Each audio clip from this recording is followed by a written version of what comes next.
L'agriculture qu'on pratique dans notre ferme au Bec et Loing est, je dirais, profondément différente de l'agriculture telle qu'on l'a héritée du néolithique, parce qu'on prend la nature pour modèle.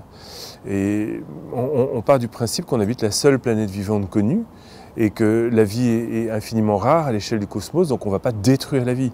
Donc tout notre projet, c'est de servir la vie. On travaille entièrement à la main, des petites surfaces qui sont extrêmement soignées, et qui sont du coup extrêmement productives, bien au-delà de tout ce qu'on aurait pu imaginer.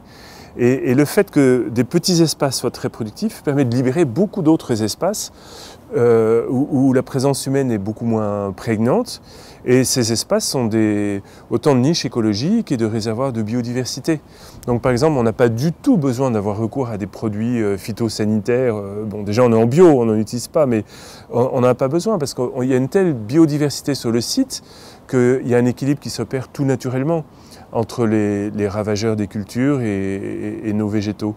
Et puis on cultive une grande diversité de végétaux. Comme dans la nature, il n'y a pas de monoculture.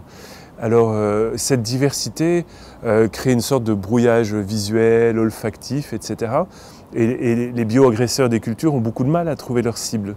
Donc du coup, je vous avouerai que moi je suis vraiment nul en ravageur. Je sais reconnaître à peu près un puceron d'une coccinelle, mais ça ne va pas bien au-delà parce que j'ai jamais eu besoin de m'intéresser à ce sujet. C'est pas un non-sujet, mais c'est pas un souci, c'est pas un problème pour nous. Donc on peut concentrer notre énergie sur d'autres aspects des jardins.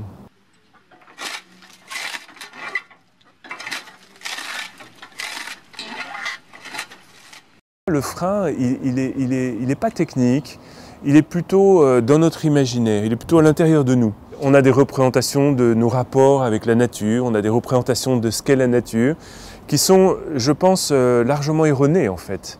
La science contemporaine est une opportunité pour revisiter ces postulats. On découvre par exemple que la nature est extraordinairement productive.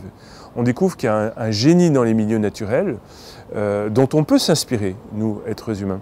Et du coup, pour moi, c'est plutôt un travail sur nos représentations du monde, sur notre imaginaire. C'est un changement de paradigme intérieur qui nous conduit du coup à adopter un positionnement différent et du coup des techniques agricoles différentes. Voilà.